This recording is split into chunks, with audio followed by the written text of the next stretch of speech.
All right, well, welcome to another episode of the Sports Guys. This is a very special one for us this week, guys, because this week we're going to be talking about the Super Bowl. It's our Super Bowl 59 preview show, and it's our episode 48. But even more special than that, it is exactly 1 year since we started this podcast. And our first podcast a year ago was the Super Bowl 58 preview, where we talked about the Chiefs and the 49ers. And so what a special ride it's been this year. What an amazing journey it's been with all of you. And we just want to thank you so much for everything you've done for us to help us build the podcast. So, Robbie, what did you remember about that first episode a year ago? What was kind of cool was I didn't really feel that nervous or anxious or anything like that because I felt like we were going to be talking to 5 of our family members. So I just felt like I was on a family phone call or something. I don't know, but it was fun. I remember thinking when we finished it, I was thinking, that's fun. Like we'll maybe do that again because that reminded us, of course, of our drives to work where we just unload about the sports radio we're listening to or what we saw on TV last night and what game or whatever. We've been doing that forever. So it felt a lot like that. And that was the whole point of this was to just do that. So we have these episodes for our kids one day and so we can look back on it. But it was a lot of fun. I think you're dead on that. I don't think we were really that nervous because we didn't know what we were getting ourselves into. It was kind of like maybe a fun thing that we could do. Like you said, maybe just family would watch. And of course, this has grown way beyond our wildest dreams. But the other reason I think is because we were talking about a topic that we talk about every day anyway. So it's kind of a natural thing when you're just talking about, sports and arguing back and forth about sports topics. So is this person the greatest ever and all that, it's fun. But what a wild ride the first year, huh? Yeah. I couldn't have imagined some of the areas we've gone into, the topics, the guests we've had, the fun, the preparation. Sometimes you're feeling like it, sometimes you're not. Diving into stats and catching up on games you weren't able to watch the whole thing, but just kind of regroup on all of it. And there's certain times a year that are harder to keep up with than others.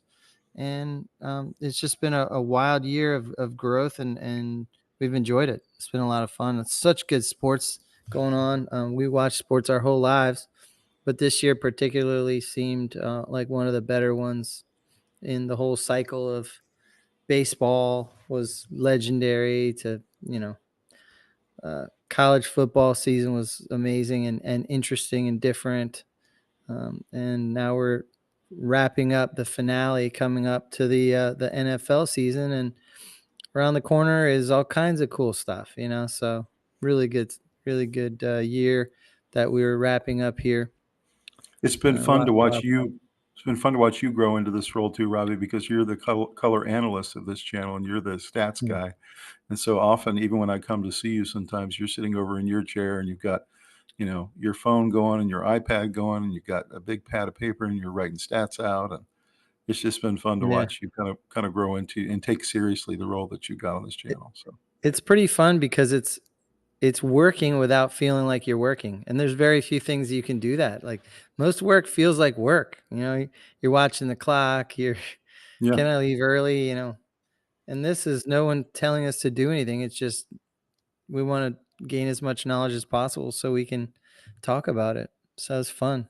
It is. And because of all you guys have watched and subscribed, over the last year, you've allowed us to kind of do what we love to do and do whatever we want to do on this show. So it's been really incredible. So yeah, I think that's been the biggest surprise, has been the following and the people tuning in and getting lots of feedback, and it's been great.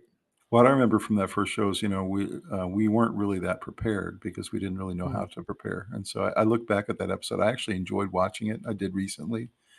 And it was kind of good to kind of look back and see how far we've come in our skill and our preparation. So, and that's what winging it looks like, That's right. We were winging it. We were just having like a drive to work phone call, but on a different format. So because of it's our 1 year anniversary, guys, I'm going to put a link down to the original podcast down below, and you guys check it out and tell us what you think of it compared to how we did tonight. So Let's go ahead and kick it off, Robbie. Tell us some of the things you're most looking forward to in this game coming up. Well, I think what you have is the best roster in football against the best coach, quarterback, and defensive coordinator in football. So it's a very intriguing matchup. The amount of talent that is across the entire Eagles roster is mind-boggling, actually. The more you look into it, the more mind-boggling it is. And the general manager has done an amazing job. And Mahomes is right there again, and Reed is drawing up plays as we speak, watching film, and Spagnuolo is dialing up blitzes and training with his guys on it. And it's going to be wild. I agree. Yeah. I think, we talked about the four best teams in football about 3 weeks ago, and we agreed who they were. It was Bills, Ravens, Chiefs, and Eagles, with maybe the Lions sprinkled in there. We weren't sure if their defense was going to hold up. So you had, maybe 5 teams that could win it, and we had 4 teams left after the Lions lost. And so now we have 2 of those 4 teams, and like you said, this is a very compelling matchup because they're both really, really excellent teams. Yeah.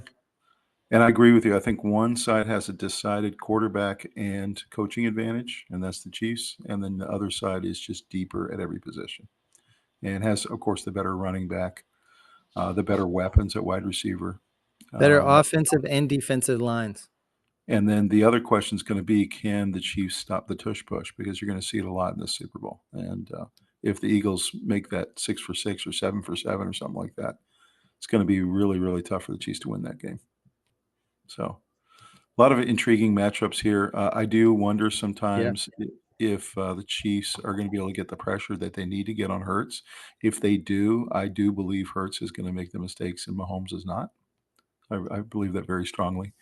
And then when it comes to the Eagles, they have a decided advantage in the running game and in their offensive line. And so the question is going to be, do they stick to it or do they abandon it like some of the other teams that have come up against the Chiefs? Those are the big questions for me. Any other big things that hit you when you look at the stats? There were a couple surprises. I was surprised how good the Chiefs were against the run. I didn't really think that was the case, but when I look at statistically, they were. We can talk a little more about statistics a little bit later, but I'm kind of amazed when I study the Eagles. They don't have a weak point on their entire team. And the quarterback play is not a weak point because they don't rely on it very much. So what I'm trying to tell you is by no means is Hurts equivalent to Mahomes, okay? So let's just get that out of the way. But put it in context. The context of what Hurts does is pretty special because they ask him to do less, but he actually has a higher completion percentage than Mahomes. Mm-hmm. So that's because he's throwing to wide open receivers because they've pounded the ball and everyone's terrified of Barkley. He's jumping over people backwards and stuff. So they can really pound on you on offense. And then defensively, in most stat categories, they were first. So the Eagles' defense is spectacular. And so do you see a high scoring or low scoring game in this one? I mean, both defenses are playing a pretty high level. It's hard to say. They're both very, very highly ranked defenses. But I'll tell you, the Eagles' offensive line is so awesome that I think they can blow the Chiefs off the ball and really run up a score and start to force Mahomes to really and Reed to really dial it up. So it could be kind of high scoring, even though these are such good defenses, if that makes any sense at all. It's possible. They could force each other's hand into letting it rip, so. And also, I had to guess, I'd say probably a little bit high scoring. The other thing you have to realize is that, these coaches, and especially Andy Reid, and you saw this last week against the Bills, they tend to not throw some of the more special plays. They save for the really big moment on film. They don't want to put it on film because they don't want the other team to be able to prepare for it. And so I see both teams pulling Yeah. a couple plays out that they didn't play, maybe the whole season. Yeah, everybody looks at Sirianni versus Reed as a total mismatch, but what I would say is Sirianni's not going against Reed. It's Kellen Moore against um, Spagnola. You know, it's Mhm. it's Vic Fangio against the what am I trying to say? The Vic Fangio is going against Reed and their Mhm. offensive coaches. So I think that it's not Sirianni's kind of irrelevant almost. He's kind of like the cheerleader, you know. He really is. Uh, I And don't think people have it's wondered that such all a coaching year. mismatch. People have wondered that all year. What does he do? Because it's a good question because Oh, he it's a great doesn't do question. the play calling. He's turned the defense completely over to Spagnola. And so in reality, that's what he is. He's kind of a guy who tells people to go on You and off mean the field. you mean to Fangio? Yeah, he's turned it over to Fangio. Yeah, And so turn the defense over to Fangio. So, right. bottom line is that you really wonder what he does. But maybe it doesn't matter. Maybe this team is so deep and their coordinators are so good and their game plan is so good that it doesn't really matter if they have a good head coach or not. Yeah, I've often heard that an NFL head coach is more like a CEO. He doesn't Mhm, have to be an X's and O's guy. And when the head coach is involved in too many things, it can get a little bit away from you. mhm, And so that might work slightly against Reed. Could you imagine if Reed was just an offensive coordinator? How cool that would be. Like mhm. um, he's got to worry about when the planes are leaving and accommodations. And I know he has a staff for that, but he still has to make a lot of the decisions. So But the um, crazy thing is Reed is an X's and O's guy and one of the best I ever. know, I So, know, yeah, but that's not necessarily completely necessary for a head coach in the NFL. that's true. It's very true. So you can be kind of a figurehead and have an excellent group of coordinators and have a really good team. And that's what the Eagles are. They're not great because of Sirianni. They're great because the apparatus of the coaches and the team and the way the roster is constructed and general manager did an amazing job of putting this group together. And, everyone gets some credit here. So it's not one man versus another man. That's missing the point. So we've been watching the trend in these playoffs of the teams that make the turnovers lose, the teams that lose the battle in Yeah. terms of penalties lose. So it's penalties and turnovers. And then it's third and fourth down conversions. So to me, those are the three stats I'm going to be looking at the whole game. Who's Hmm. converting their third and fourth downs? Who's turning the ball over and who isn't? And in the end, who is more disciplined when it comes to penalties? Any thoughts on that? I think all those things are extremely valuable. There have been a lot of weird exceptions sometimes, though. Not necessarily. The biggest one probably is the turnover margin. If you turn the ball over, you better get two of theirs. You know what I mean? It's not so much that you can't turn the ball over; it's that you can't turn it over more than they do. So it's True. all comparative because it has to do with giving more possessions to the other team and taking away Mhm. yours. So if you give the ball away, like I said, you better take it from them at least two times. I mean, looking at that Chiefs-Bills game, the Bills fumbled the ball 5 times and got them all back. I mean, it was Yeah. just so fortuitous, and that's why it became a really solid, close game and almost went to But they overtime. yeah, they stayed in the game because none Right, of them turned into turnovers. If right, those had been turnovers, that was a blowout. right, right. So that's my question is who's gonna make the mistakes in the Super Bowl? We're gonna get into that Yeah, when we get into the material. yeah. It is disruptive if you're turning the ball over and still getting it back. It throws the rhythm off. And this is another reason why I might hold back a little bit on the high scoring. I'd like to have this be a high scoring game. But I think the Super Bowl is a really interesting game where there's a lot of breaks. There's tons and tons of advertising, and that throws offenses out of rhythm. It lets defenses have rest. And I think it's harder to get in the kind of rhythm where you can start really rolling and scoring and scoring and scoring. Mhm, Like there's natural breaks in the momentum more mhm, than in a regular game. So momentum's so important in NFL, and these weird breaks where, and now a word from our sponsors for $4 million every 20 seconds. There's those natural, like where the defense standing there resting, and then now we're back in 2 more plays, and now it's not that I don't love watching the game. I do, because the ads are so great, but I do think it changes the dynamic of the game, tilts it towards a little bit of a fresher defense, generally speaking, and therefore it's going to be a little more low scoring than it would naturally be. So I also think it'll be low scoring because the Chiefs are the number one red zone defense in the league, and they're the number one defense inside the 5-yard line.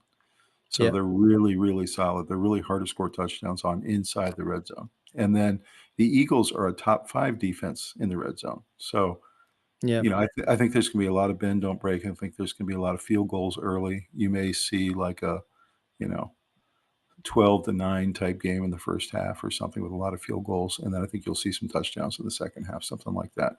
If you see touchdowns first half, it'll probably be on the scripted plays in the first or second drive for both teams.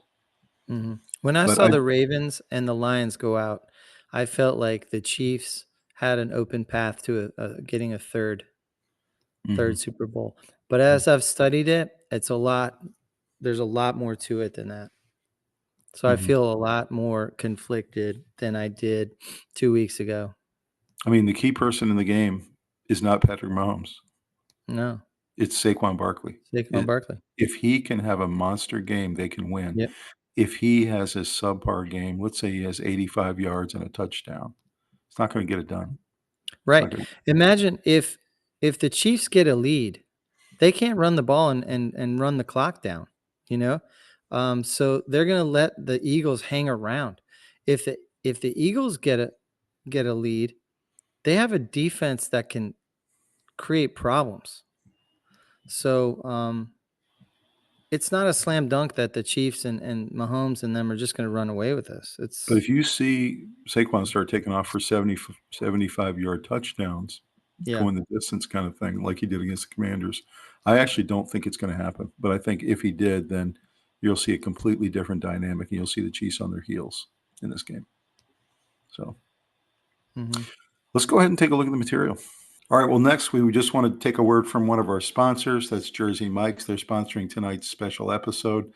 And I just want to talk a little bit about this amazing sub you've got behind me here. This is the original Italian, the number 13 on their menu. You guys can find it if you go to jerseymikes.com and look it up. And actually on their website, you can order right now, and they will actually deliver to you in most regions of the country. In addition, you can look at their app and order on there as well, or you can go to one of their local stores. So, Robbie, what do you think about Jersey Mike's? Oh, I've liked it since before 2004, I think it was. I love that place. My sons ask for it all the time. I've been getting a steak sub there for a long time, and it's so delicious. I just had one about 20 minutes ago. I had the best experience. The people are friendly. It was hot. They got my order right. Tastes amazing. I couldn't be happier. It's so good. I love it. That's great. I had this. I love your sandwich. I love my sandwich. One of the things I like about this original Italian, the giant version, as you can see the giant version behind me, is I'll often order the giant, take it home. I'll eat half of it, and I'll put half in my fridge for later. And so that's a really good way to do it. So. And I just looked, and mine's only 700 calories, the one that I like. So it's fantastic. It's pretty good for you. It's delicious, filling, and the experience is amazing. And people are real friendly. And I just found a new location tonight. I've been going to one that's even a touch further away. It's so close to my house. So the place is amazing. That's and awesome. The boys love it. My whole family loves it. Well, guys, all you guys watching tonight, order yourself some Jersey Mike's right now, or download the app and do it a little bit later, or go to a store very soon in your area. And thank you so much. All right, so this is our Super Bowl 59 preview show. This is episode 48 for us, Robbie. Can you believe that? Can't. It's amazing. Some great pictures there on this. You'll see the Super Bowl brochure that we showed you last week. We're really pumped for this one. 6:30 p.m. start on February 9th. We will be ready with the popcorn and the finger foods. And then you see a couple epic photos there. The two most important players in the game, Mahomes and Saquon Barkley, for sure. And you see the Super Bowl rings we showed last week that are rings that they definitely want to replicate this coming weekend. This will be kind of building their own legends. So it'll be really fun to watch, see who makes the big impact here. So the spread opened 1.5 and it remains right around 1.5 towards the Chiefs. So they're actually favored in this game. They're also favored in the money line, minus 125. The total opened at 49.5 and still remains around there. It's gone up to 51 and been down to 48.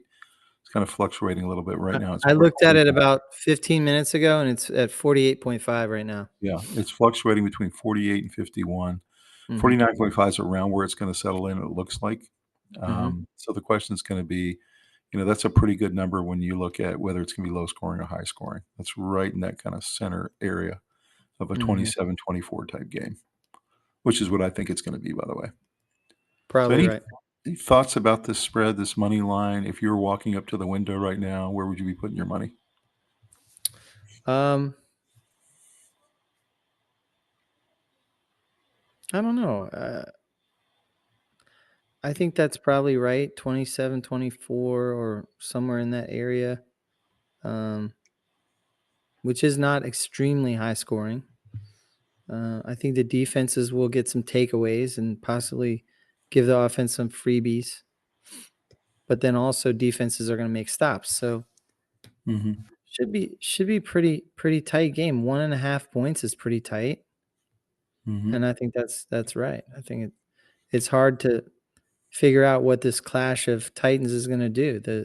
The best roster against the best coach, quarterback, defensive coach, defensive coordinator combo. So I think you might see both teams have leads in this game. I think the lead might go back and forth. And I think in the end, it's probably going to come down to who has the ball last. It'll likely, in my opinion, be the Chiefs getting the ball towards the end of the game and going down and scoring a touchdown or field goal to win it. But I think it'll be that type of game where it's a very, very close nail biter all the way to the end. Both teams have a chance. And, the Chiefs maybe make one or two more plays. That's kind of what I'm looking at. So if I were to walk up to the window, which I will not, but if I were to, I would go Chiefs, and I would also go over slightly. We're talking 27-21. So this number is really close to what it's going to be. We shall see. So some of the keys to an Eagles win. Let's talk about these. I want to get your take on these, Robbie. First one is run, and run some more. You have Saquon Barkley topping 2,000 yards rushing. And if he gets 125 yards this year, they're actually 11-0. So it seems pretty clear to me what the game plan should be. Now, can they execute that game plan against the number one defense in the league? I don't know. So what are your thoughts? Well, it's a tough matchup for Saquon because this defense has the ability to go one-on-one on the outside. So you can bring everyone up to the box and really make Hurts have to carry this team. So, however, Barkley's the kind of athlete that he can run it on you anyway. And then when they do play action, you will bite on it and you will come up and try to help in the run. So that's going to open up a lot of throwing lanes to a quarterback that is not thought of as equal to his peer. He certainly is going to tear someone apart if you have one-on-one coverage and the offensive line's holding long enough. And they were saying on several of the preview shows I watched this week that they know where Saquon Barkley likes to bust the big runs, and it's usually off tackle one way or the other. And so you have to think that those A and B gaps, that's where the Chiefs are going to concentrate their linebackers. They're going to try to close those gaps up and try to force Barkley to either go out wider or try to go right up the middle. So I have to think that's a lot easier said than done. I have to think the Chiefs are going to have a really good game plan to try to at least limit him and even do some run blitzes, things like that, where they know a run's coming and do some run blitzes to try to really limit his production to something under 100 yards. That's kind of my feeling on it. Yeah, I agree. So I think run some more. This is their number one key to a win, and it's the number one key to the Chiefs stopping them. Number two is slow down and beat the blitz. So we saw how effective Spagnuolo has been in his blitzes, especially in the playoffs. He's just a wizard when it comes to this time of year. So what do you think they can do to kind of slow down that incredible pass rush that the Chiefs have and some of those incredible schemes they've got when they do, different types of wrinkles around the blitzing packages? I mean, there's all kinds of screens and things you can do to defeat a blitz. The most effective thing is to throw the ball right where the blitzer came from. But you have to have some idea. So a lot might come down to cadence by the quarterback, moving people in motion to see what kind of defense they're in. A lot of important decisions are made pre-snap. So if Hurts can have a really good game and effectively dissecting the defense, figuring out where the blitzes are coming from, getting the ball to that spot where now that wide receiver is wide open and he's got a safety off him a little bit, they can punish you for blitzing. So Spagnuolo just has a knack for knowing when to blitz. If the guessing game is done correctly, and they're calling the proper plays against the blitz, I think it could be a long day for the Chiefs. But Right. Well, number one, Philly has one of the best offensive lines, maybe the best offensive line in the NFL. So you have that the really best helps. offense and defensive lines in football. So that helps. But number two, I think they're going to really talk to him and make sure that he gets those balls off within 2 seconds or less. I think they're going to do 3-step drops, 5-step drops, and get the ball out very quickly. Yep. And I we're do a talking lot of play action. A lot of play action. Some of the longer routes they were able to hit against the Commanders, I don't think will be there. First of all, because the Chiefs' corners are better. But Right. second, they won't have the kind of time that Hurts had. He had, 4 or 5 seconds against the Commanders. True. And so I see the Chiefs are going to speed him up. He's going to have to get the ball out quickly.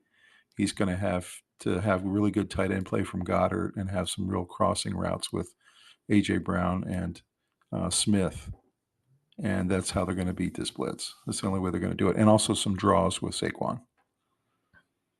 So that's the way I look at that. Any other thoughts on the blitz? It's just going to come down to the trenches. I think as one can imagine, they're extremely important. And I think in this case, the advantage goes to Eagles in both offensive and defensive line. Obviously, Chris Jones is very hard to handle, but I think that the Eagles can do plays away from him, run the ball right at him, do a bunch of things to keep him extra occupied. No doubt. So number 3 is set up play action. So one of the things we've seen in the playoffs especially are teams that abandon the run. They end up kind of not being able to do play action in the second half like they would like to. And so the only way that Hurts is going to be able to set that up is if, Barkley has the kind of day we think he can, especially in the first half, where he can really get some positive yards, maybe get 80 or 90 yards in the first half and really force the Chiefs to respect the run and setting up Mahomes in some of those. Setting up Hurts in some of those passing lanes. Thoughts about play action for the Eagles? Yeah, I mean, it really comes down to selling the run and really block hard, like you're trying to move the pile, and then have Hurts pull it back and super high level elite wide receivers running wild in the secondary. One-on-one, those corners can really hold up for the Chiefs, but it could be overwhelming if that offensive line can give him time. So plus he can also run it if it's not there. So you're all focused on Barkley, and as soon as he doesn't get the ball, you drop back and you start running in every direction, and then you got a guy who can squat 600 pounds running for 6 yards to get a first down. There's not much you can do about it. I thought he ran surprisingly well against the Commanders when he had the Yeah. knee brace on, and he had just come off an injury a week earlier. Yeah, he looked pretty Uh, elite actually. and so But the I'm fact not saying he is elite, but he looked it that way in that game against that decent but not great defense. that he's 2 weeks beyond that injury now and has, more time to rest and Mhm. recuperate. Yeah, I wouldn't, discount the fact he's gonna have some big runs in this game. I agree. Not huge as in like 80-yard runs, but he can run 6 yards for a first down often. The only way he's gonna get some big plays to A.J. Brown and to Devontae Smith is if he has this play action in his back pocket, and the only way that that's gonna happen is if they respect the run. Right. So, it'll be really interesting to see, and then that fake, makes the linebackers commit and opens up all kinds of lanes, so. Yeah. So number 4 is feed A.J. Brown. We saw what happens when he doesn't throw to him. They're much more ineffective, and when he does throw to him and he has a huge day like he did against the Commanders, their offense really clicks. And it Mhm. even sets up Barkley even better too. Really opens up the run for Oh, yeah. him. It's hand in hand. So, thoughts about feeding A.J. Brown? Can they get him the ball early, try to get him going a little bit? Well, I hope so, because I think it'll be a more exciting game if both offenses are clicking. I think this is gonna be a lot more fun to watch. And I think AJ Brown is an important part of sort of hand in hand with Barkley in terms of getting the ball down the field in an unpredicted, in a way that's a balanced offensive attack, that keeps the Chiefs kind of guessing what they're gonna do. But Mhm. yeah, Brown needs to touch the ball frequently. Yeah, agreed. Absolutely agreed. I think that they're going to try to get it to him in the first 2 drives in the first half to try to get him going. I don't know if they'll be successful with that, but I think that they're gonna try, and they know that feeding A.J. Brown is a big part of their offense and a big part of their success. Hmm. I do think they will try. I don't know if they'll be successful. We'll have to see what happens. Hmm. Next one is make Mahomes uncomfortable. This is a big part of, finding ways to get in his face. We saw what happened to him in his one Super Bowl he did lose to the Tampa Bay Buccaneers. He had 3 linemen out that day. It was incredibly uncomfortable to watch Mahomes. He had no time at all. He was absolutely battered the whole game, and obviously lost that game to the Bucks. So when he is comfortable or when he can scramble out and kind of do his little dancing outside the pocket, he's just incredibly dangerous. Probably the most dangerous player in the NFL. So thoughts about this one? Do you think the Eagles can get it done? Can they get enough pressure on Mahomes to make him uncomfortable in the offense? I do think so. It is possible. I'm not going to say it's going to happen, but it's certainly possible. I think that the Eagles' defensive line is spectacular and um, superior to the Chiefs' offensive line. So I think that the way the Eagles are playing is going to be uncomfortable for Mahomes in general, and I think it's it's going to be wild to see if he can overcome that because he's that good. Is very possible. He is one of the best ever, and he really makes you pay when you make mistakes. If you blitz, it's kind of playing into his hands. You need to win your matchups, and I think the Eagles have a pretty solid case to make that they're going to win some matchups for sure. Hmm. I agree with that. My thoughts are the Eagles and Jalen Carter especially are going to have moments in the game that they do make Mahomes uncomfortable. They do get a couple sacks on him. They're going to apply some pressure. My feeling, though, is overall, if you look at the entirety of the game, Mahomes is still Mahomes, and he's going to have times where he is scrambling and picks up a first down with his legs, or hits Kelsey or Noah Gray across the middle. He's just virtually impossible to stop in these types of situations. And so I see, yes, they will make him uncomfortable at times, but will it be enough for them to limit the offense the way they need to? My personal feeling is no. You know what's interesting is everybody's calling for these exotic blitzes from Spagnola, but I think Fangio's got a few surprises coming too. Um, Hmm. He probably I does. think he's He's a veteran defensive coordinator who's seen it all and been to Super Bowls and everything else. He knows you can't let Mahomes get comfortable, so we're gonna have to attack him in a whole bunch of different ways. And I You think think the Chiefs' weapons have played nicely through the playoffs, but at the same time, most of them are kind of they're fast, but I wouldn't call them huge threats for enormous games. Like they're you, not elite wide receivers. you would think that with both of these two great defensive coordinators that the scoring would be a lot lower and that it would go under. My Right. feeling though is actually when the defense is really playing great and they're dialing up the right blitz at the right time, you end up with some turnovers. And what happens with turnovers is the offense gets put into plum positions, basically great field position, maybe inside the other team's yard, inside the other team's side of the field. And with that, scoring actually goes up in some cases. So that's why I feel like it's going to go slightly over. I think you'll see turnovers by both teams. Yeah, I mean the turnovers could accelerate the field position in favor of somebody moving the ball 30 yards and scoring easily. Mm-hmm. So yeah, turnovers is probably going to determine this game. If it's 0-0 for turnovers, it's going to be probably decided on whose offensive line beat the other's defensive line. Mm-hmm. And then it's going to come down to a couple of plays, whether the tight end backing into the end zone catches a 2-point conversion, like, for the Ravens, or if there's a diving grab where he catches it against his helmet, like Tyree for the Giants a long time ago, making just that one specific play. It's kind of like in soccer, Tom. We always talk about finishing. Yeah. Sometimes Messi only has one opportunity in the whole game, but guess what? He's going to bury it. Mm-hmm. If you have a few opportunities, you have to make those plays. Even No if doubt. it's 2 plays can decide the whole game. No You question. have to make that catch. You have to make that 3rd and 8 conversion. There's Mm-hmm. a perfect throw. You have to catch it. And so there's a couple of plays that we'll probably point to that determined who either had the momentum and or who set themselves up to hang on and win.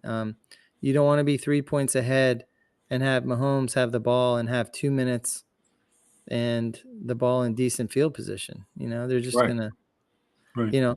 But if you're up by 2 scores and there's 56 seconds left, you might be able to do that. You might be able to hang on. So Right. No, that's right. So next especially one since is you can run the ball if you're the Eagles. right. Next one is stuff the run and make the Chiefs one-dimensional. Yep. Thoughts about that one? Shouldn't be hard. They're not very good at running the ball. Their offensive line is decent at providing protection from Mahomes, but they're not great at creating holes for running lanes. Mm-hmm. You don't think the Chiefs maybe will have some wrinkles to get some running success in They're this going to game? have to. They're going to Yeah, have to, but they're not I going think to be they able to will. do it with their standard offense. Mm-hmm. Their standard offense is not good at running the ball. Mm-hmm. Their number one rusher was their backup, Kareem Hunt, with 728 yards rushing, Mm-hmm. compared to um, compared to Saquon, who's 2,005 yards. Mm-hmm. So I mean, it's almost 3 times as much. Right. So it's not comparable. Well, you have Pacheco back. He's had a couple weeks to get comfortable. He's had a lot of practice under his belt the last couple weeks. He's feeling Mhm. better. I think they're going to have a two-head monster. They'll get a little bit more success. If they Well, can get somewhere close to 100 yards rushing, that's about all they need to well, make they're the going to win. need more than 100 yards rushing, but if they have a 100-yard rusher, Right. like one guy who does that much, then that's when he's in a rhythm, and that's when you can sell and sell play action. So I think the Eagles will largely make them one-dimensional, but I do think the Chiefs will have some success in the running game. They know how important it is.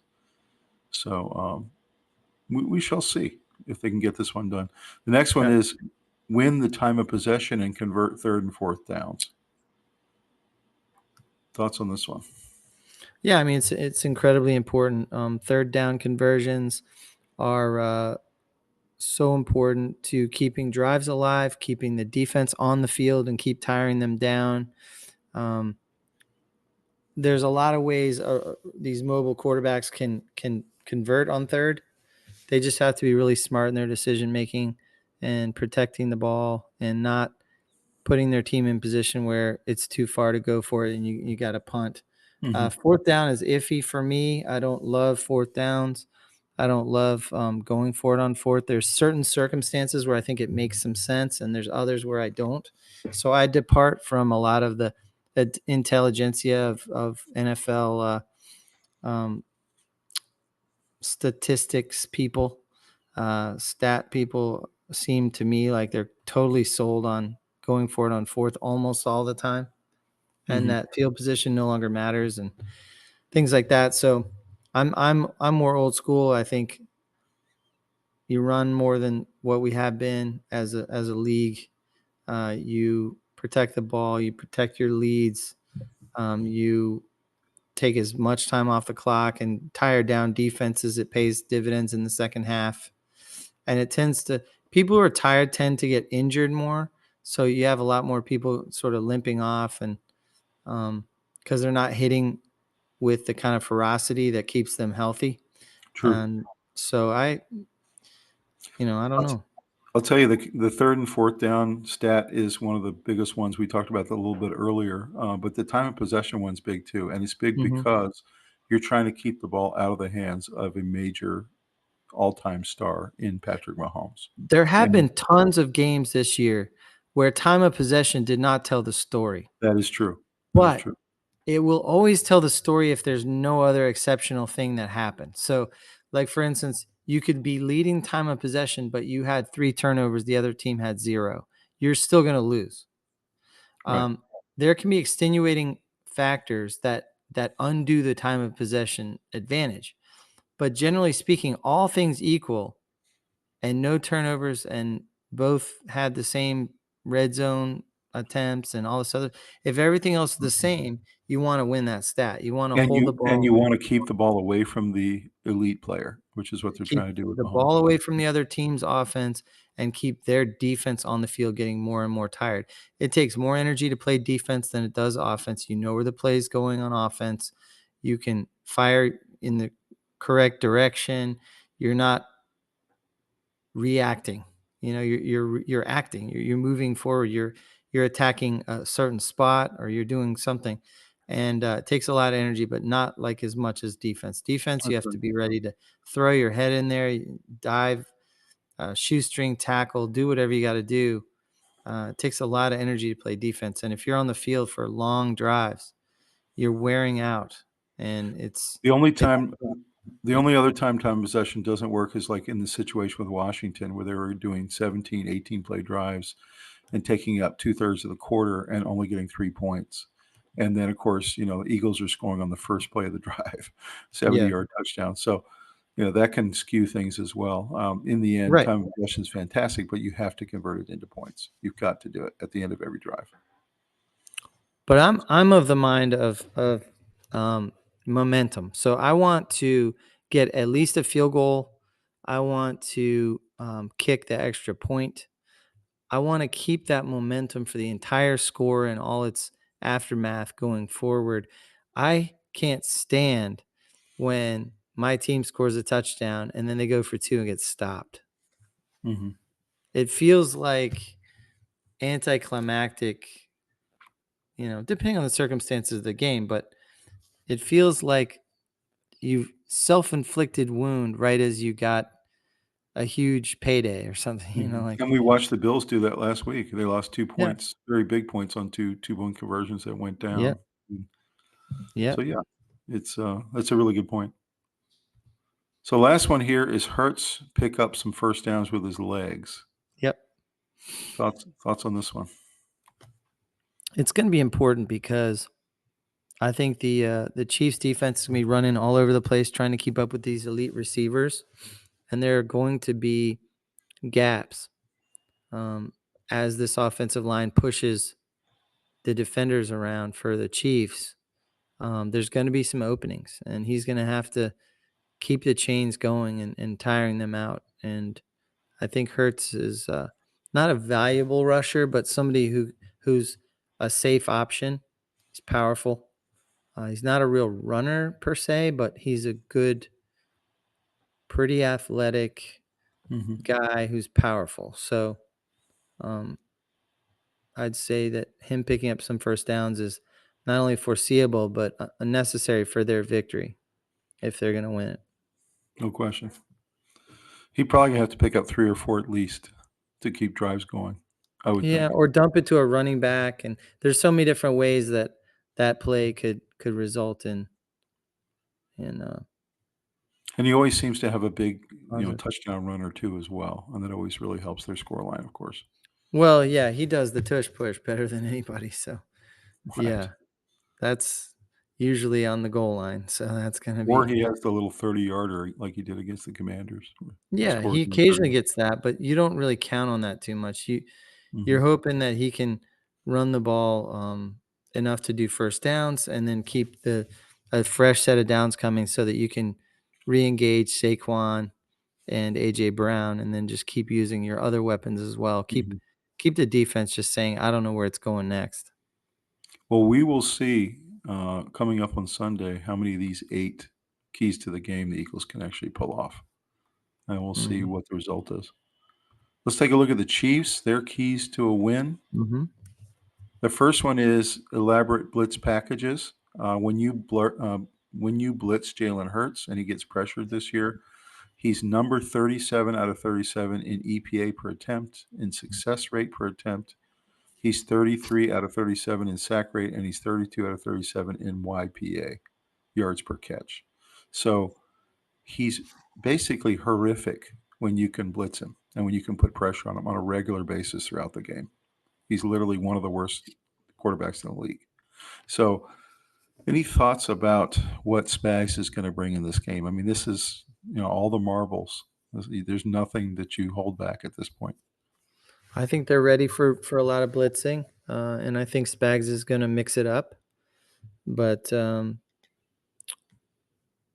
yeah, the Chiefs blitz better than anybody, and they have incredible corners so that they can hold up if the if the blitz doesn't get there right away. They're still okay. They're still alive. Um, you know, And what's amazing is these numbers, Robbie, are not when he gets sacked. These are when he gets pressured. So yeah.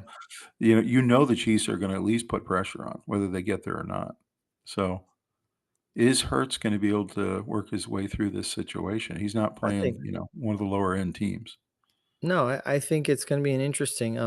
I don't think the Chiefs have seen an offensive line this good this year, so um, they're not going to be able to just dial up things and it's all going to work perfectly. Mhm, Spagnola knows that a lot of these guys, Lane Johnson's about as immovable an object as there is. mhm, You know, Maileta and all these linemen are real, you know, tough sailors out there. So mhm, angry pirates as they're called, or whatever. But um, I will say the Chiefs have a 17 game win streak with one score games. So the goal of the defense is keep it close. mhm. Keep it close, keep it close. Mahomes will win it at the end. So they don't want it to become more than one score. Their Did goal is any to hold, I you know. agree with that. Did any of these stats you see here with Jalen Hurts surprise you when he's pressured? No, I think that that's pretty low, but that's not where he's a strong, you know, that's not where he's strong. You see what Um, happens, like, against the Commanders when he has time, he's very good. When he has a yeah, clean pocket, he's not only lots of very time. good, but he goes to the right place with the ball, and he doesn't take a lot of risks. It's hard to remember too many bad interceptions for Hurts this year. I mean, Mhm, beginning part of the year there were some. Um, I just he doesn't throw the inexplicable pick. mhm, He just that's not Hurts. mhm. He's gonna run the ball. He's gonna hand the ball to Saquon. He's gonna throw it to AJ Brown, and he's gonna sometimes throw it away. He's the son of a That's a coach. good point. I noticed he's been throwing it out of bounds more this year when he gets Yeah, pressured, when there's nothing there. throws it away. Like Mm, he'll drive your defense crazy because you dialed mhm, everything up right. You put pressure on. He scampers out just to give himself some space and throws the ball away. He doesn't mind doing that. He's not worried about stats. Mm-hmm. He doesn't And they care know about they're his gonna own they stats. know they're gonna go for it on fourth anyway. So They're going to go for it on fourth. So you have all yeah, 4 downs to try and right, get 10 yards. right. So if it's not there, you throw it away and you go to second down, you go to third down, you even go to fourth down, and you're going to go for it again. So My answer is you're going to see elaborate blitz passages coming from Spagnuolo, and they're going to come at the point in the game where they're big, big plays the Eagles have to have. And my question is going to be, can that line and can that quarterback hold up? And I guess we'll see. We'll see on Sunday because they won't do it all the time, but it'll be at the real opportune time for the Chiefs. as well as the Bills' offensive line played this year, especially in the playoffs, it's not the Eagles. Mm-hmm. It's No, that's not the right. Eagles. That's So true. these magical blitzes that Spagnuolo dials up, some of them aren't going to get there. No, that's right. That's just the fact. And so while against the Bills, every one of these seemed to work magically when it looked like, that the Bills were going to pull it off. They got stopped by some crazy blitz or something. Mm-hmm. That may not work against the Eagles, and they know it. So True. So number 2 is somewhat stop Saquon Barkley, and you notice the word somewhat. yeah, So what are your thoughts? What can they do to try to limit him and try to keep him, 100 yards or less and not have the stack the big box, yeah, 8 in the stack the box, box. 9 in the box? Eight guys in the box, all your linebackers, and your one safety, and Close the A gap, close the B gap, and yeah, just take your chances with Hurts. yeah, and Mhm, have one safety helping the receivers. Excuse me, the corners, and you do the best you can. Your goal is to get there quickly and get Jones to get into the backfield and mess things up. And mhm. but most importantly, you got to stop Saquon with a group effort. So do you think they can somewhat stop him? It's possible. Okay. Can they limit him from the 70-yard runs? I mean, to me, he's gonna rip off a Yeah, 10-yarder, a 15-yarder, those kind of things, and you just have to live with it, but can you stop the home run? I mean, that's really the big question for the Chiefs, I think. I think so. They're really good on the back end, and they have real good secondary play. So those guys will come up and hit you. Mhm. I You know think what's this interesting? Reed doesn't have a high finesse team. He's got a pretty physical team. is true. They're pretty physical for a team that's defending champs, and they're not thought of as bulldozing people. They are, though. Mhm. Yeah, you think about some of their linebackers, they're very physical. There's no doubt about Yeah, that. This to me is the key to the game for the Chiefs, is can they stop Saquon I Barkley? If agree. they do, they've got a very good chance of winning. I agree, because the whole thing tilts in Mahomes' favor at that point. So number 3, Mahomes is very good in these situations, especially against a defense as good as the Eagles and Jalen Carter when he gets rid of the ball doing short passes. We used to call this the West Coast offense. Dink and Mhm. dunks, little tiny screens, little inside passes to Kelsey, little dump offs to Pacheco. What are your thoughts about the kind of dink and dunk game they're going to run? I think it's the way that you trust Mahomes to make the decisions. They got to be quick. You've got some nice weapons for the Chiefs. They're not elite, but they're a really good group that have emerged sort of to be very effective in the playoffs. I feel like Mahomes pulling the trigger for them is a very safe bet that he's going to get the ball to the right place. And I do think getting the ball out quickly is going to slowly drive Jalen Carter and those guys crazy. So that's definitely a good game plan. Don't try and drop back and air it out very often. Because It's not gonna those be a good. screen passes he does. Did you watch Mahomes in the last 2 games? He gets it out so fast. It's under a Yeah. second. Yep. You have no chance of getting there. It's so fast to the screen guy. Right. And you're right. It's just incredibly frustrating when your whole kind of game plan on the defensive side of the ball is pressure Mahomes. Disruption. Yeah. There's no You pressure can't when it's down disrupt to it. half a second. Right. That's right. Yeah. Yeah. I mean, this is what Peyton Manning used to do to people. Drove them crazy. He'd throw the ball in a second or less every single time and do the little screen passes and the little, over the middles. So I'm going to be watching that to see if they're doing the screen game. Win the turnover and penalties battle. That's a big one for the Chiefs. Thoughts on that?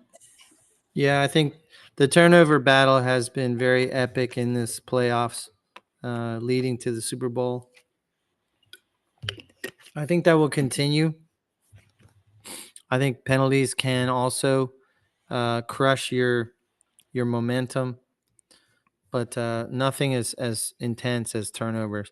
But in some ways, penalties can be like a turnover because they force you into third instead of 3rd and 5, or 3rd and 11 instead of 3rd and 1. Do you think And we're that gonna? greatly Do you think we're gonna hear greatly about? increases your chance. It greatly increases your chances of not converting on third and then punting, and then now you're on defense again. Your defense is just out there. It starts to demoralize you. There's those momentum swings. True. Do you think we're gonna hear at the end of this game? The whole thing about the Chiefs and the refs and cheating and the refs are siding with the Chiefs and all that. Are we gonna hear that at the end of this game, or are they gonna kind of overcompensate to make sure it's fair? I definitely think there'll be some calls that end up overcompensating, but there's no question that if the Chiefs win, you're going to hear that belly aching. Mm-hmm. Oh, did you see that ref not call that holding? It's like, I get it because the Chiefs don't seem to get any holding calls in the Super Bowls. But do you really want the ref throwing the flag on every play? I mean, Right. I'd rather the players decide who wins it. It's Nobody supposed wants to be to a see the fair referees game. decide the game. Nobody. That's not how Right. you want to see it, especially in the Super Bowl. But if you hate the Chiefs, any non-call, you're going to go bananas. So it's kind of an irrational thing. So I think the Chiefs will win the turnover battle because I don't think Mahomes will turn it over as many times as Hurts, and I also think they'll win the penalties battle. I think they're more disciplined. I think it has nothing to do with the refs. I know everyone belly aches about that, but I think that the Chiefs are just more disciplined and won't make the big mistakes. But we'll see. We'll see if I'm right. The next one is maximize play calling advantage and open the playbook. Yep, I agree with that. I think that there's a decided advantage in Reed's offense and Spagnola's defense. And if you open it up and you do all these crazy, put Travis under center, and you know what I mean? Yeah. Like, just do crazy stuff. They love it. So Reed allows it because it makes their guys so happy, and they fight a little harder to make Do you it know how work. every Super Bowl they won, they always end up throwing to a guy that they hadn't thrown to the whole year pretty much? Don't you feel like that Yeah. maybe like Hollywood Brown or someone like that who's been very little used this year might come up huge in this Super Bowl just because they didn't game plan for him? I don't know, it just feels like Reed Yeah. always does that. He'll hold the guy out like that for the Super Bowl, and then Uh-huh. Hollywood Brown gets Like 8 like catches. Samaj P. Ryan. Yeah, exactly. P. Ryan with the play last week that was so huge. So I don't know. Do you feel that way? Do you feel like there's some guy who might emerge here that we didn't really expect on the Chiefs side? Maybe, but I think they're expecting everyone on the roster as potential Because I mean, they've got weapons. they've got So DeAndre Hopkins. They haven't used him much this year. They got right, Hollywood Brown. right. Of course, Xavier Worthy's been a huge part of their offense. They got Noah Mhm. Gray. I don't know. It just feels like every Super Bowl, there's always some guy that comes out that you didn't really expect, Yeah, I agree with that. and that's goes to this whole open the playbook kind of concept. So we'll see what happens. Next one is limit the tush push. This is something that actually the Chiefs were able to do against the Bills. The Bills were 2 for 6 in the tush push, which is They weren't very good at nowhere it, near what the Eagles can do. And so, can they at least stop one or two of these, or are the Eagles going to be automatic? I think they're gonna be pretty automatic. I don't know how many opportunities they're going to have to use it, but they're going to definitely force some first downs that way. I think it's kind of overstated how important it is to them. I think if you get to 4th and 1, they're using it, and if they're on the goal line, they're using it. But if it's 4th and 4, they're not using the tush push. Well, don't you, and that's the way you limit it. That's what this one is all about. Is Right. the way to limit the tush push is not Down to and let them get distance. into 4th and 1. Yeah. You don't want to get it to third and 1. You just don't. Yeah. You got to make them behind the sticks, essentially. You don't want it to be 3rd and 1 on the 1 yard line, 3rd and goal. Right, because you know it's coming. You know it's coming. Yeah. But that doesn't happen too many times in the game. That's probably once or twice. So what was your theory? This is really interesting to me. Your theory about why Jalen and the Eagles are so much better at it than Josh Allen and the Bills were, because the Bills have a really good offensive line. And Well, that's easy because the Eagles' offensive line is better. Jalen Hurts is more powerful than Josh Allen, even though Josh Allen's bigger and strong. He is strong. Hurts has the squatting. He has the driving legs, the real powerful. And then the way they position themselves. The Eagles studied with rugby teams, and it's obvious. The way they're doing it is low to the ground, driving forward, just like rugby does a scrum.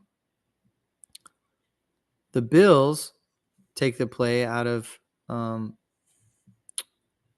the Saints playbook where they want their quarterback to jump over top and reach the ball out because Allen's taller.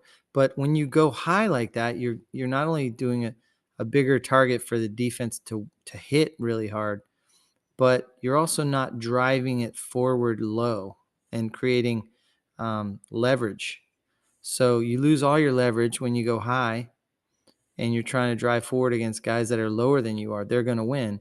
It's that way in wrestling. It's like that in anything. So I think they're just their execution of the tush push was not nearly. well, and he kept going high, first of all, and second of all, he always went left hole.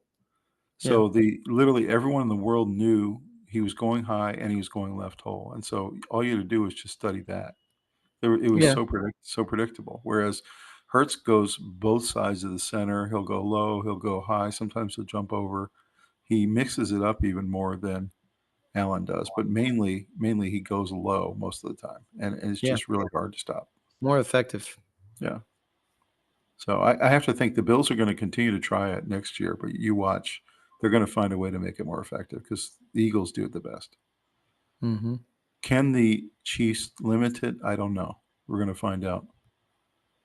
So next one is Chiefs, and this is what they've been doing all season, and really their whole dynasty is the bend don't break philosophy.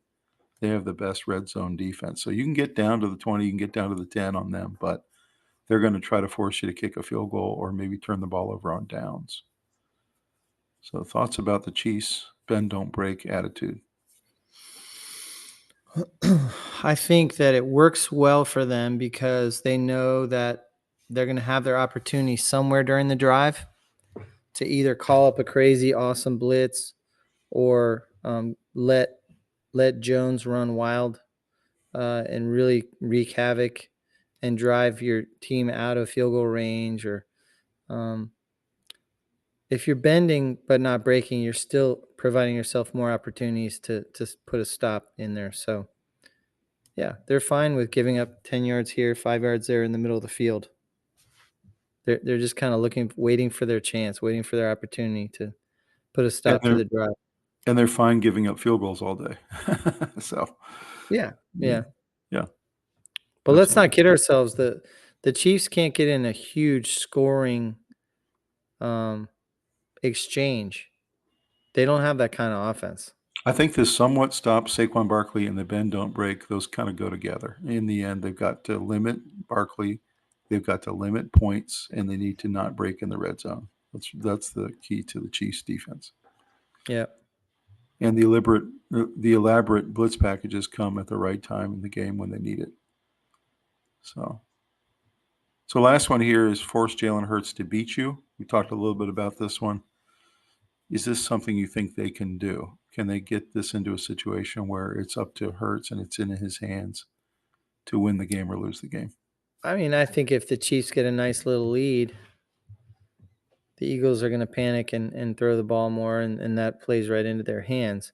Without a lead, I think Jalen Hurts is very effective if the Chiefs aren't ahead by much. Mm-hmm. He's very effective at distributing the ball, handing the ball off, and running it himself. He doesn't have a lot of pressure on him unless there's a tremendous gap in the score. Do you look at Hurts as elite, or do you look at him as just kind of a good game manager with the best roster in football? He's not elite, but he's a very good game manager. Okay. That's the way I look at him too. And he's surrounded by the best talent in football. Whereas Mahomes, Allen, Lamar, elite. Yep. Yeah. Yeah, I But agree with several that. of them are sitting at home because they don't have the roster. Don't have the roster or don't have the coaches who are willing to stick to the game plan and run the ball. Right. Yeah. That's the Ravens. That's right. And actually, the Bills did a little bit of that too, but They did. they ran Yep. well in the second half and took control of the game and then gave it away again. So that made no sense. But That's anyway. right. Well, this is going to be our subscriber challenge for the week, guys. We have another one coming up too, but this is going to be the first one. If you switch Patrick Mahomes with Josh Allen last week, would he have won the Chiefs-Bills game? So literally have these two guys switch places, switch uniforms. Mahomes leading the Bills offense, leading the Bills team. What do you think, Robbie? You think the Bills would have won the game with Mahomes? I don't know, because do you have Spagnuolo stopping Mahomes? It's possible. Good question. I'd love to see the Chiefs defense go against the Chiefs offense. That would be fun, wouldn't it? Of course, they do that every Yeah. day in practice. So I know, but we don't see what happens in practice. I personally think the answer here is yes. I think that he makes one or two or three more plays than everybody else in the league. That's why he's got a couple rings. And I think that, I told you this, that I felt like Josh Allen looked a little nervous in that game. Yeah, in the first he made half. some nice throws, but he just looked a little nervous, and I don't think Mahomes would have been nervous. And I think he would have made one or two more plays than Josh Allen did. So I think for me, the answer is yes. Drop us a comment down below, guys, and tell us what you think. If these two switched last week, would Mahomes have been able to pull this off against the Chiefs defense? It's a real good question. Next one is our subscriber challenge number 2. I put 2 in this week because I thought it'd be kind of fun to ask this question, and that is, who is the MVP? We've been arguing about this for 10 weeks. I looked all the way back at our podcast about who it is. Is it Josh Allen? Is it Joe Burrow? Is it Jared Goff? Is it Lamar Jackson? Or is it Saquon Barkley? Who out of these 5, by the way, these are the finalists according to NFL writers, who out of these 5 are the most important to their team and the best player in the league this year? So, Robbie, what do you think? Saquon Barkley. Saquon Barkley? Mm-hmm. Okay. I actually agree with that. I would have said Josh Allen about 5 or 6 weeks ago, but I think it's become very clear that there's no team who has Super Bowl aspirations like all these guys do that rely as much as they do on their running back. I think he is the key to them winning and losing. I really do. And so because of that, I think he actually deserves, unlike most years, the first running back in a long time to be MVP. So drop us a comment, guys. Subscriber challenge number 2 down below in the comments. Tell us who you think out of these 5 should be this year's MVP when they announce it here right after the Super Bowl. All right, we got some memes coming your way. Got some really good ones this week. The first one is, when you do nothing in a group project and you still get an A. That's Kenny Pickett there. So what are your thoughts about that? You know those people that kind of skate with the rest of the group project team? Yeah. I mean, it's funny, Yeah. Yeah. Do you think he would ever be in this position himself? Likely not, correct? No. Yeah. He's one of those guys, I think, that real nice kid, solid backup, is not a starter in the NFL. I think we found that out pretty quickly. So next one is we're losing coach. She's going to write a song about me. She's going to write a song about all of us. And of course, this happened in last year's Super Bowl when Kelsey went off on his coach because they were actually losing the game at the time. Mm-hmm. But pretty funny. Of course, he's talking about his girlfriend, Taylor Swift, who often writes songs about exes. So what are your thoughts on this one, Robbie? I mean, I think it's funny because they won, but if they hadn't won, I think that would be a big topic of discussion, about how not a good teammate Travis is and this and that and the other thing. What do you think the conversation was like between these two later? I mean, they had to have talked about this, right? You can't just Yeah. let this lie. It was very No, I'm sure they talked about it on the plane. What do you think they talked about? He probably said, "I'm sorry, coach. I shouldn't have disrespected you like that in front of everybody." On national TV. Yeah. Yeah. Yeah, pretty funny. She'll write a song about us. So next one is breaking NFL confirms that Commanders linebacker Frankie Louvu will perform the flyover during the national anthem of the Super Bowl. You see him doing the flyover. That's funny. What do you think of that one? Yeah, it's pretty good. Frankie Louvu. What's funny is he used to be on my Panthers. I know. He's in the Commanders. You think that's going to become a trend now? Are more and more teams going to be doing that to try to stop that kind of goal line? I don't think so. Tush push and try to jump over. I don't think so. Or is that I don't think it didn't work for them. Yeah. I don't know. He's become a meme now, which is really funny. I wonder what he thinks of that. Yeah. Pretty funny. There's also that one where they're in court and the defendant jumps over the thing to go after the judge. He Hilarious. says, Frankie Louvu in court. That's right. Yeah. So this one's funny. Losers complain about refs. Winners have Super Bowl parades. Any thoughts about that one? Yeah, I mean, it's pretty true.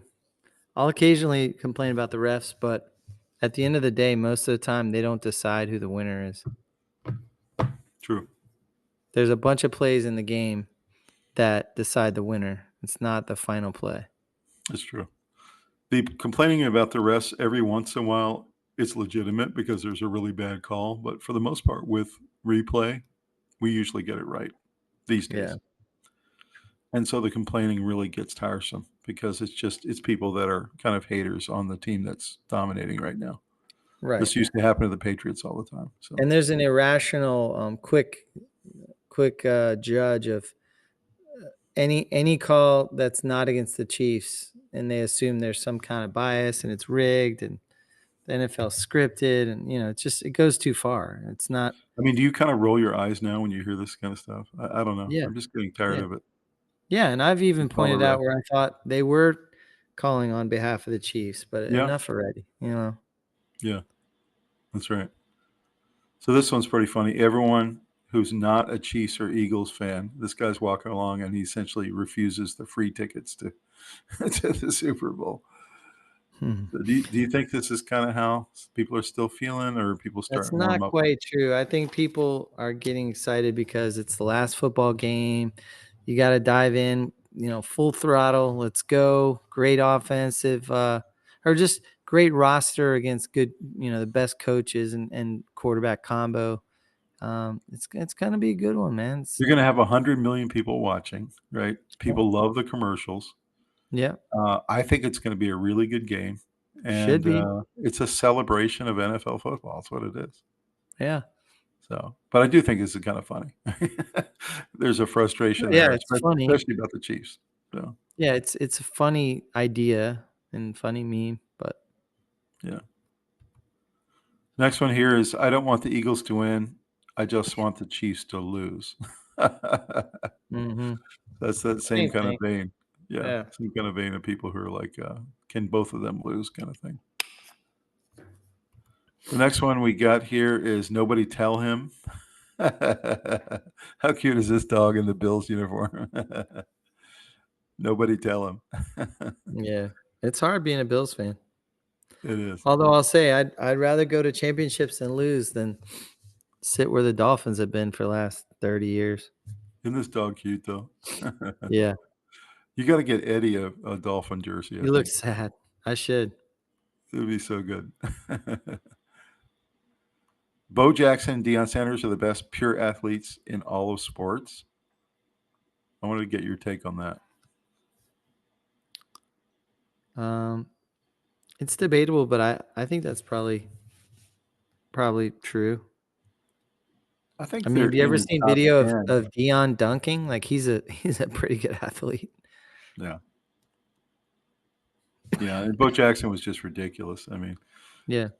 so I'd say they're top 10. I'm not sure I put the two of them 1 and 2 all time. I think that's a little bit of a stretch, but certainly top 10, I would say. Incredible that they could play two sports at such a high level. Like that Yeah. just doesn't happen.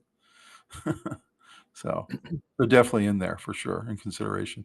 Next one is Joe Burrow is wasting his talent in Cincinnati and needs to request a trade ASAP. What are your thoughts there? I mean, that's a waste of breath. They're not going to trade him, so. But it is Do you kind of think a waste. I mean, do you think they're he's not going to wasting put his a good talent? team around him, so he's got to try and win games by himself. Mhm. And he's just eventually just going to get hurt again. Like I don't know. I think he'll eventually find a way to get traded. I don't think it'll happen the next couple of years, but he might get to a good team maybe in his mid-30s or something. Yeah, on the tail end of his career, he But might. he is wasting his time there because you're right. The team will never be as good as it needs to be around him to really make a championship run. He made the one Super Bowl run, which was kind of miraculous. And ever since, this kind of cheap organization has not surrounded him with talent. It's really a shame. Yeah. So next one here, in case you forgot, Tom Brady is the GOAT. You see he's got 7 rings, and the two teams that have 6 are the Patriots and Steelers. You got Cowboys, San Francisco at 5. You got Kansas City, New York, and Green Bay at 4, etc., all the way down to a slew of teams that don't have any. So any thoughts on this showing by Brady in terms of his trophies at home? I mean, he's the GOAT. It's hard to imagine any argument against it, to be honest. You don't have to like him. You can just admit that he's the GOAT. Yeah. Is that crazy that he individually has more than anybody else as a team? That's kind of crazy. Yeah. Yeah. The next one is all she can do is stand by him. If she touches him, it's an automatic 15-yard penalty. That's Brittany Mahomes. More complaining like about the wrapping. Yeah, she can't touch him. It's 15 yards. Of course, we know that's not true because they have 3 kids. So the next one is the Chiefs-Bills game. This was surprising to me. They averaged 57.4 million viewers last week. It was the most watched AFC Championship game ever. Mm-hmm. So anybody who thought the NFL ratings were down, it's just not true. No. College They're football nothing but ratings were up. down a little, but the NFL is up. Way up. Yeah. I mean, you get a matchup like this, Chiefs-Bills, that's what people want to see. I know. You know? I think actually college football did great all year, but the way the finals all dragged out too long hurt them, and they lost momentum. Yeah, a little bit. I agree. They need to have it more crisp and faster games together, and just maybe I still think maybe the 8-team playoff was the way to go, not the 12 team. Possibly, yeah. 12 teams too strung out. It's a long series of games that just take too long. Then you lose kind of focus. All I can say is both of those leagues, college and pro, are in really healthy shape right now. Yeah. No question about it. So this was interesting, a picture of Mrs. Kelsey with her Chiefs-Eagles split shirt on again. You remember that jersey from a couple of years back when they played in the Super Bowl? Yep. So I guess, would she wear this again, or she probably just wear the Chiefs one, right? Because her son's not with the Eagles anymore. I think it's Chiefs. Yeah, I think she's just supporting her son. Yeah. Yeah, I think that's right. I'm not even sure what team is really she's a fandom of. She didn't have a son on the team. So this one is interesting, Well, Rob. from Ohio, so they're probably for the Browns. The Browns, yeah, probably. Yeah, probably the Browns. This one's interesting, Robbie. The Grub Bowl 2025. Who has the better signature dish? And I'd be real interested if you guys put a comment down below and tell us what you think. But and I'd be interested to see if the country voted what the percentage would be for Philly cheesesteak versus Kansas City barbecue, which is incredible too. So, Robbie, you're sitting at your Super Bowl party at home, and you have to choose one. What are you doing? That's tough. Well, it's tough. I would like to say a Jersey Mike's cheesesteak, but if I'm going to be honest, I'll go for a Kansas City barbecue brisket. That'd be pretty spectacular. Why don't you get the barbecue and I'll get the cheesesteak, and we'll just hang out why don't we together. do both? We'll get That would be both. the best. Yeah, they're both so good. And actually, that We'll cut the cheesesteak in half, and we'll share some of the brisket. the Jersey Mike's that'll be cheesesteak is wonderful. fantastic, by the way. It's really good. Yeah. If I had to choose at gunpoint, I'd have to go barbecue as well. The brisket is just too good. Yeah. I just love it. But the cheesesteak's fantastic as well. Oh, yeah. So this is pretty funny by Andy Reid, who's everyone just loves this guy. He's kind of the ultimate coach. All these games are gut-wrenching, and I've got a lot of gut to wrench, he says, on playing these extremely close playoff games. So what do you think about his kind of self-deprecating humor? Oh, he's so beloved. Like, I saw, did you see that video of him with Brett Favre and Mike Holmgren? They were on the Packers. Yes. Andy Reid was the quarterback coach. Right. Or was it offensive coordinator?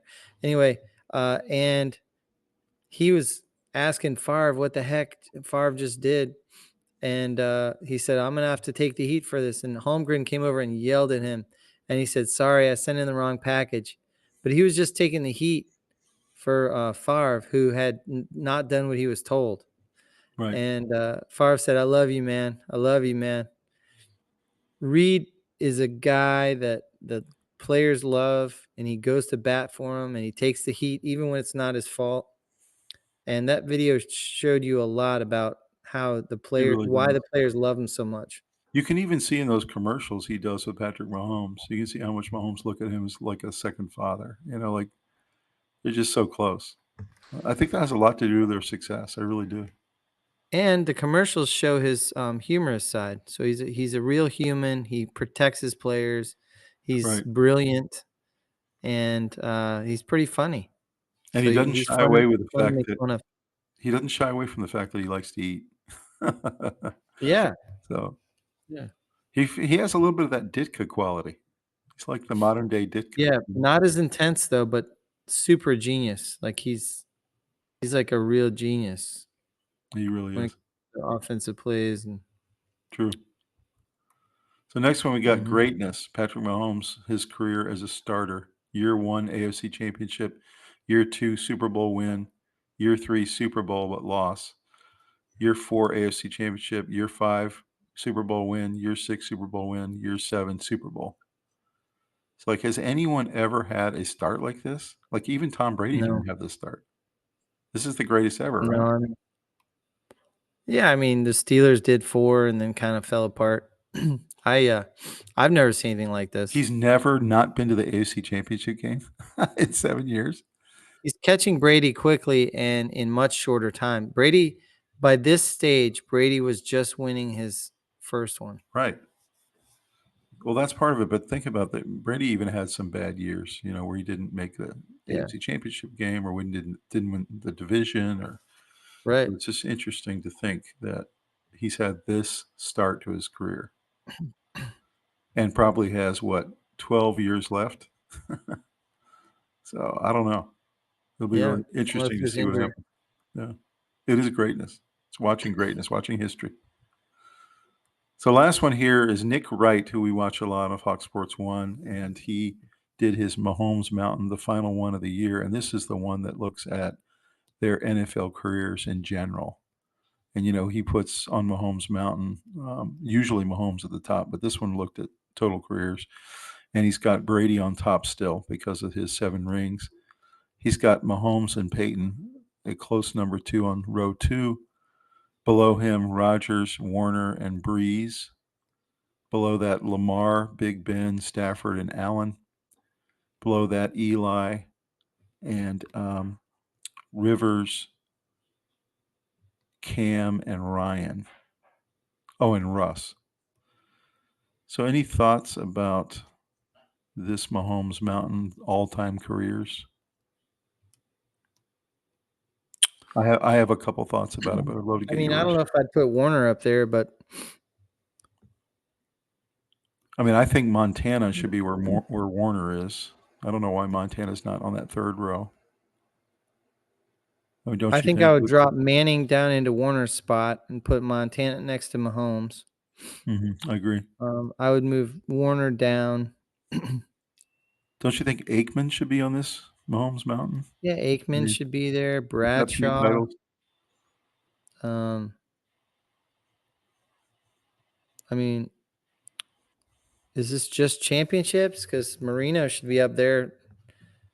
Nope, this is their quarterbacks' careers of the century. So I feel like he's lost 3 or 4 guys that should be on this mountain. That's the way I look at Yeah, it. I agree. There's some people missing and a few people that don't really belong there, but it's cool. It's good. Yep. No, agreed. It's interesting to look at that for sure. Well, Robbie, I'm going to hand it over to you, but before I do, I want to point out one stat that was fascinating to me this week, and that is we've had 58 Super Bowls.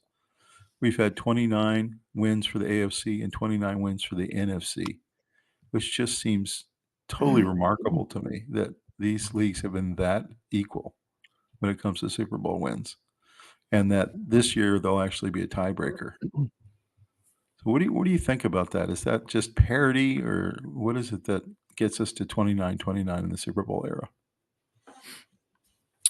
I think there's just been ebbs and flows, and we're at a point where the way the draft works to bolster up teams and kind of pushes down teams from becoming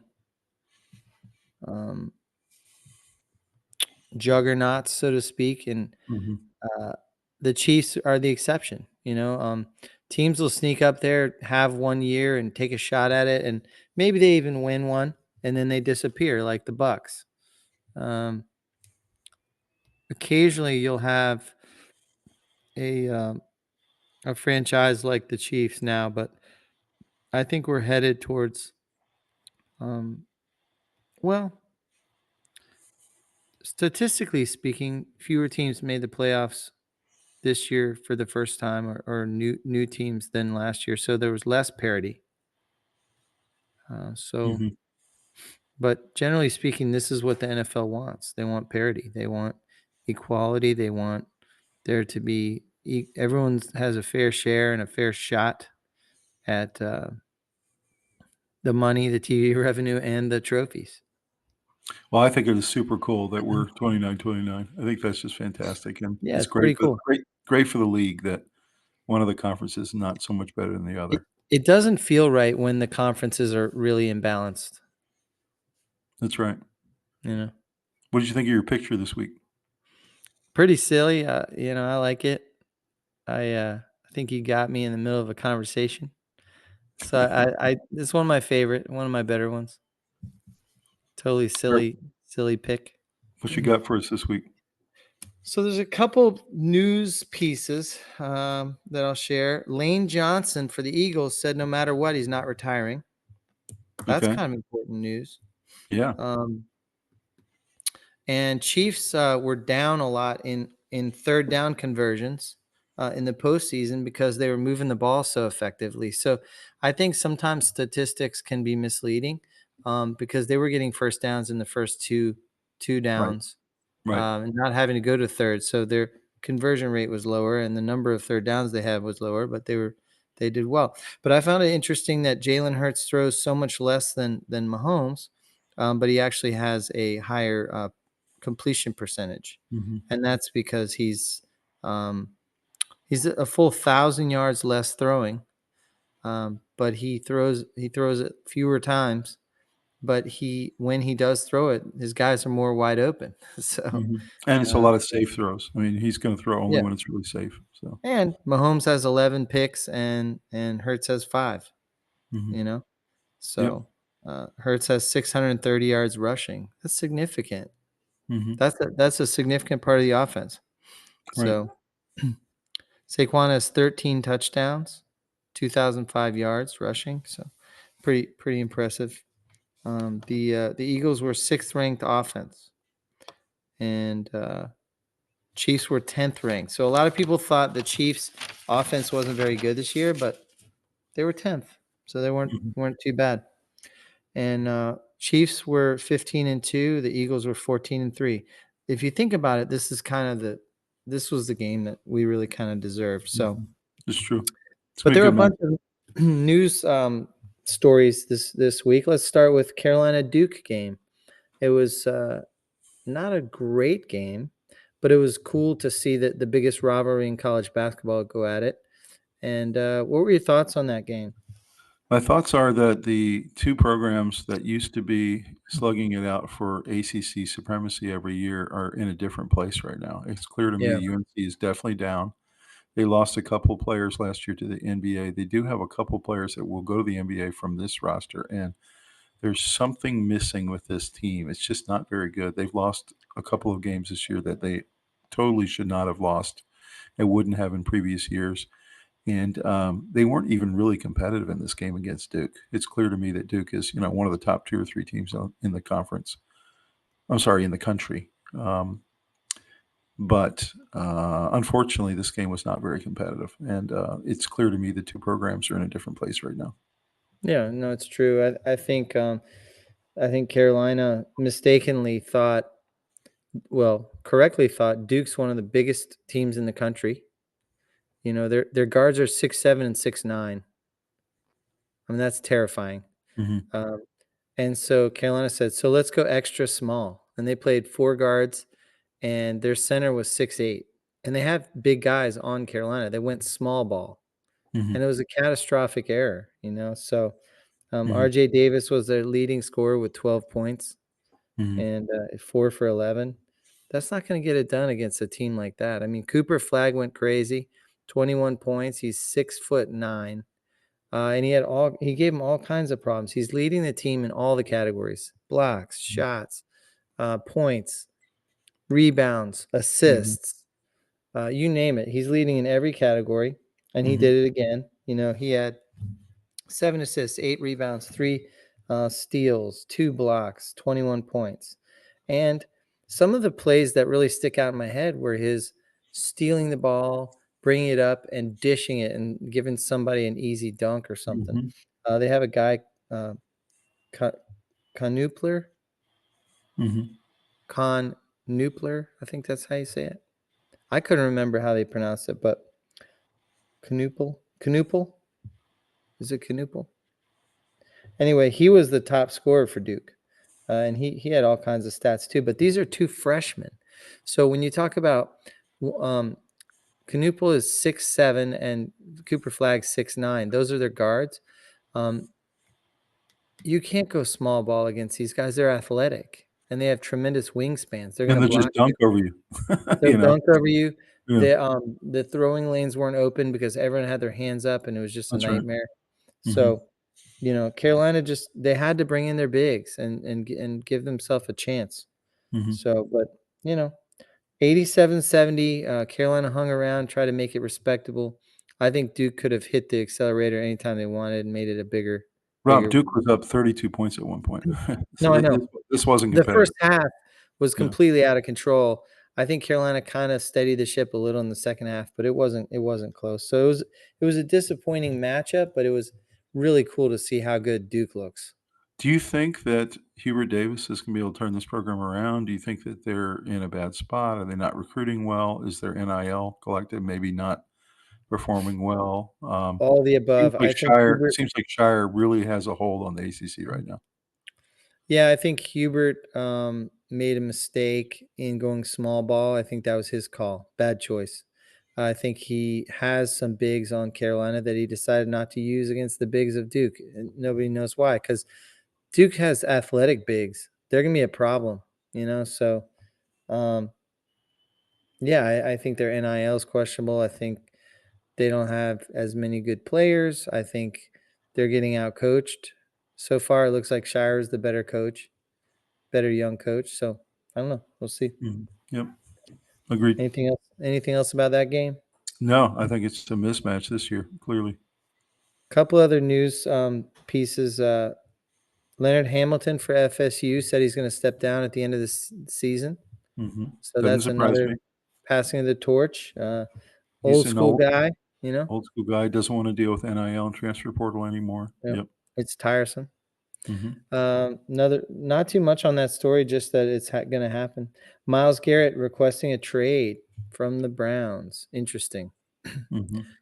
I was listening to some stats on Myles Garrett and how effective he's been over the last 5 years or however many.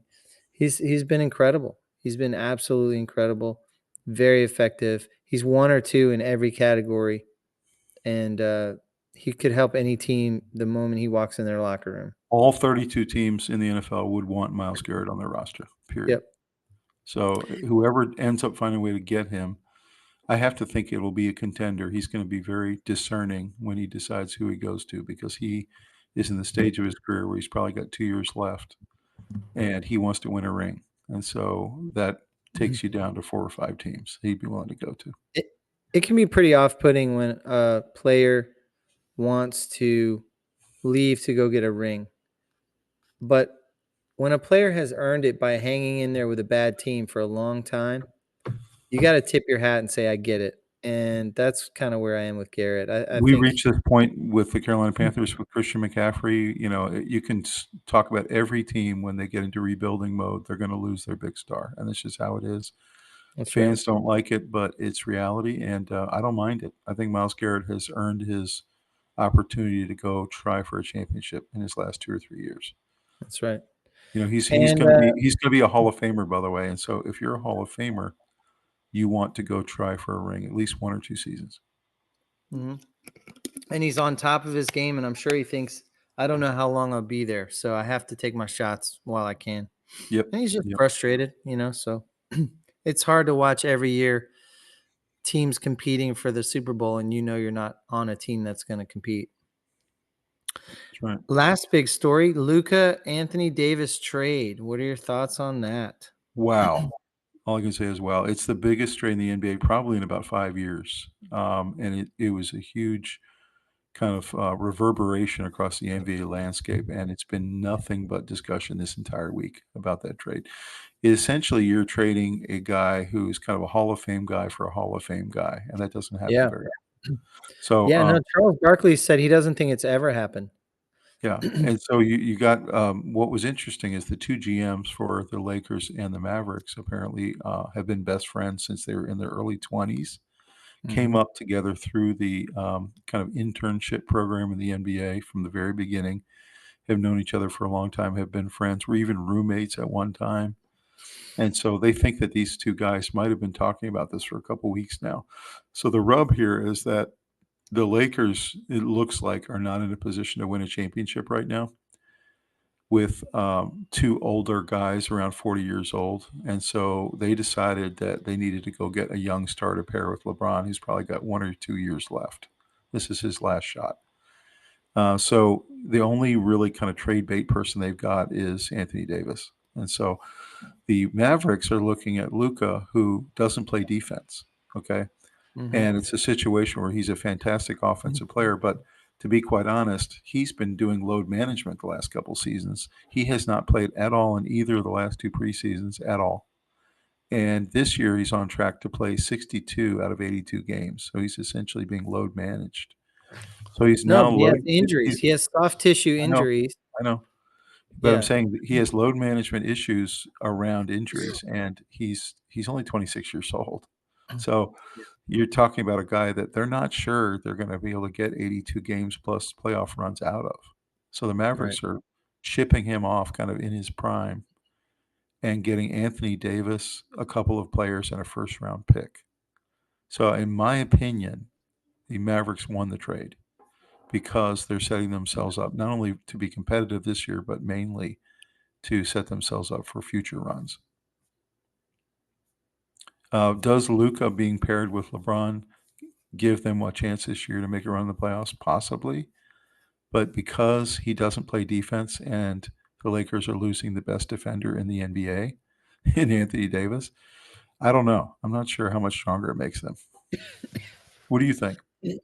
What do I think?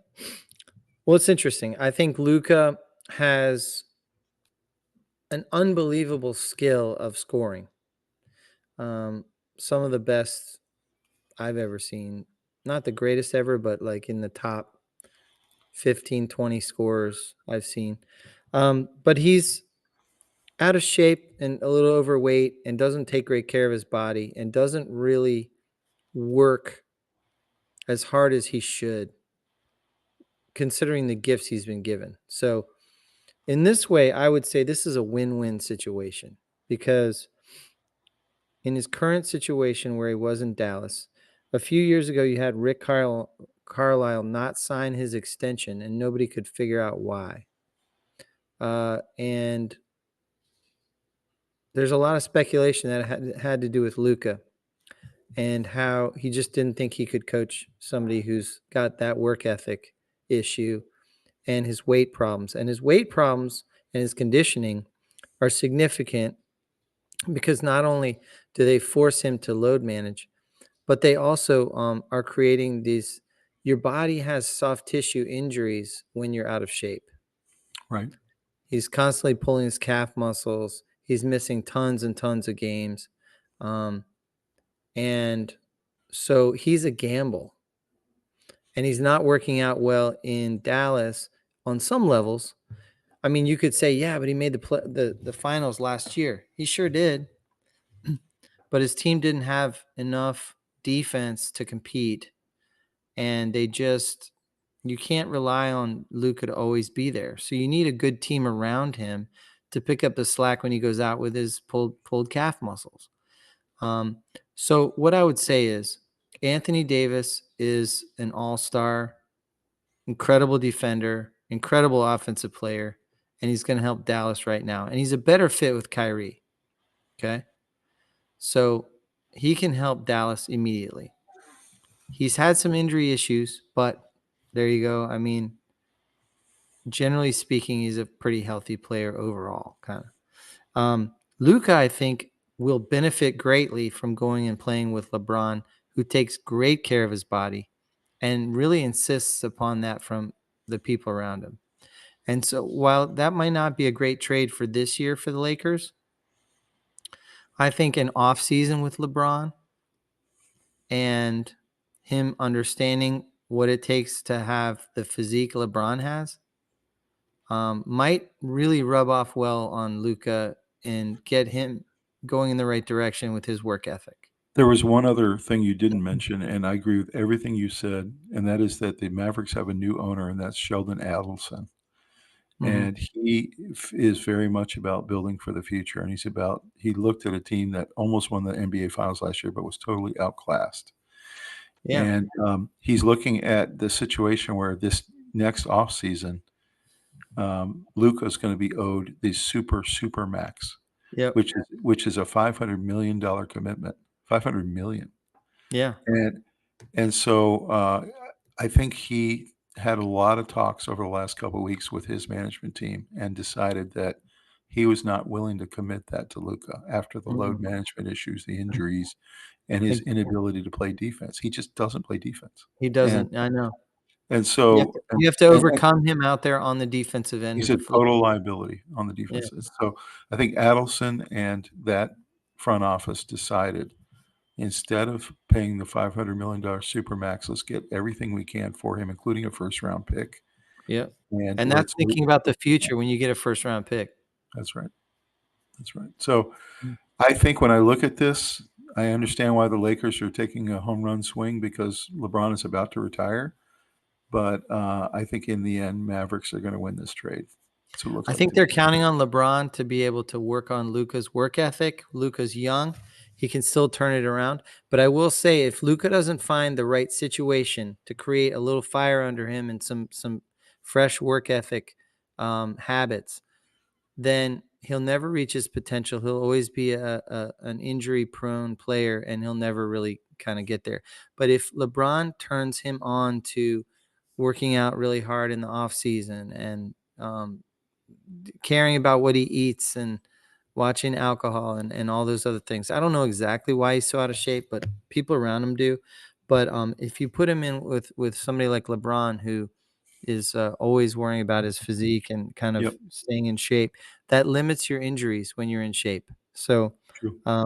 I think that Luka could become the best version of himself in LA, where he might not in Dallas.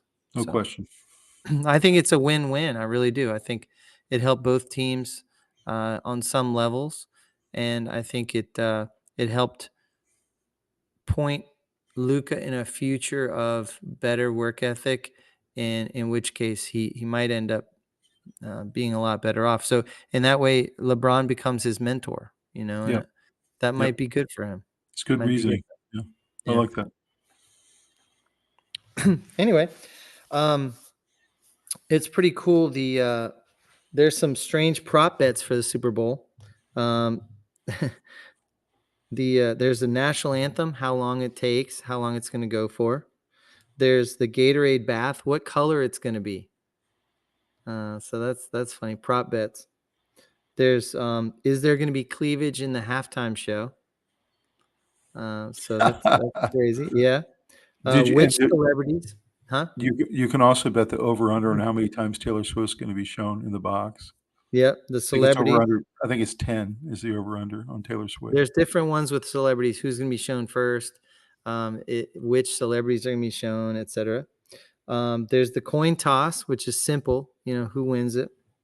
There's the first halftime show performer.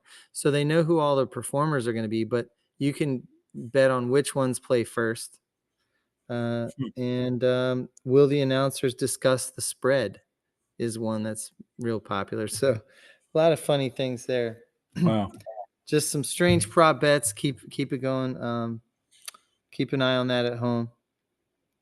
A lot of money changing hands based on who's singing first and stuff like that. That's funny. So let's go to the mailbag. This was one of the most intense weekends of football I can remember.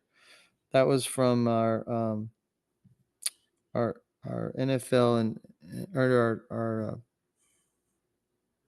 college preview. No, college summary of the national championship game, and that was from Liam at Liam.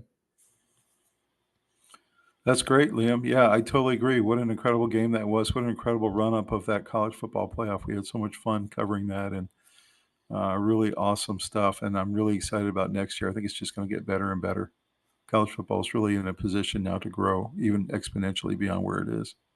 Yeah, and I think they can get better too. I think they can make it more concise, not let it drag on so long. It kind of hurt their ratings. I think they learned there was a little bit of an arrogance here where they just assume the sky is always the limit, and that's not always true. You got to check yourself and make sure that your product is always getting better, or you will see some drop in ratings. So No question. next one, the way these teams fought to get here shows why they deserve to be in the big game at Drew. Couldn't agree more. I mean, these two Yeah. teams earned it. They deserve it. They both won very tough matchups all the way through the playoffs. Had great regular seasons. They're great rosters, great quarterbacks, great coaches. You have the premier running back in the game and Saquon and, two great defenses. So, yeah, I think they both earned it. They both deserve it. And we hope to get the matchup we deserve to get as fans. Yeah, they both have great front offices, great general managers, great coaches. Not necessarily head coach of the Philly, but the way they have their coaching staff set up is interesting and very effective, actually. Um, and quarterback play has been excellent. Jalen Hurts has played not great in a lot of the playoff games, but he's played his best game last time against Washington. So it seems like he's peaking at the right time. Okay, next one. I was on the edge of my seat all weekend. This is why I love football. At Shivansh. Sorry, Shivansh. Man, me too. I'm with you, man. These games are so fantastic. I mean, the NFL and college football have figured something out that all the other sports have not figured out, and that is they have found a way to make their regular season games actually mean something. And a Yeah. lot of the other sports, whether it's hockey or basketball or any of the others, have not figured that out yet, and they're trying. Even baseball. I think about how many baseball games that are completely meaningless. But Yeah. NFL and college gets even more ratcheted up in the playoffs, and it's such riveting stuff. You have to watch it. You have to plan your Baseball's so whole crazy. You could go on a 15-game losing streak and be in first. right. You know? But you have to plan your whole weekend around it, the playoffs, and it's just so riveting and great stuff. Yeah, Completely that's agree. right. NFL, can you imagine a 15-game losing streak? You're not in it anymore. You're the Um, first round pick. yeah, that's Yeah. right. Tank for Tua or whatever. Cool. Last one. I appreciate how you focus on both leagues equally. Drew, this was about our college. This was our college and NBA preview, or half way through the season summary show that we had. Yeah, that's great. We're trying our best to keep a balance there. We love basketball. We love them both. And we want to make sure we cover them fully. So, and they both deserve to be covered that way. So, yeah, I'm glad that you enjoyed that. Yeah, I saw some really good basketball games this weekend, overtime games, and so it's this is gonna be a good March Madness. It's gonna be really Yeah. good, and it was fun putting that together. We got some good feedback. People saying there hasn't been a lot of recap, sort of halfway point shows, so we were really pleased with that episode. Um, and thanks for reaching out and giving us some good comments this week. Really, the response to our last 6 episodes, if you really look at them, we're averaging, somewhere in the 30,000 view range. It's really amazing, guys. I can't tell you how much we appreciate it to see Yeah, it's the so fun. explosion of interest. Yeah. So we appreciate it very much. All right, Robbie, we're down to the last thing we got to do tonight, and that is we're going to give our Super Bowl predictions, who we think is going to win, what the score is going to be. We're going to go over under, and I'll let you go first. I very much think the Chiefs have an incredible leadership team, but I think the Eagles are going to win this. Okay. I think the Eagles are going to win it. I think it's going to be 34-24. Really? Okay. I think the Eagles are going to be too much for them. Saquon's going to be doing his thing. Hurts is going to open up some passing, and the Chiefs are just going to be on the field too much. And I think the Eagles' defense is something the Chiefs haven't seen much this year of. The Chiefs' offense has sputtered a lot of times throughout the year.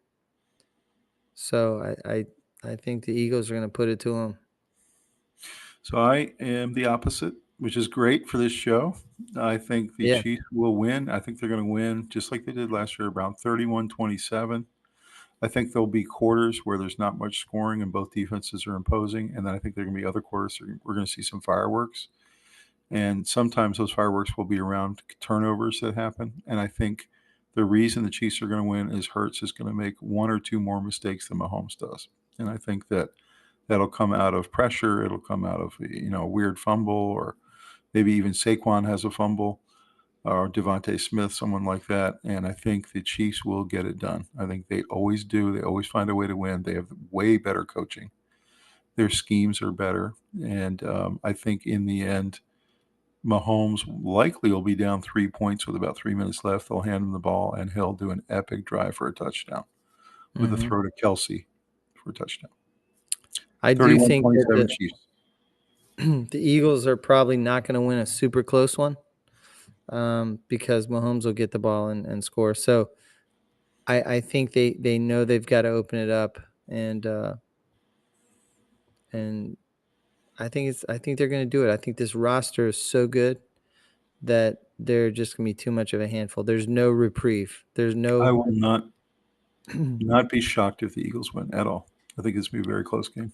There's no let up. They're just coming at you from all angles. Every player is young.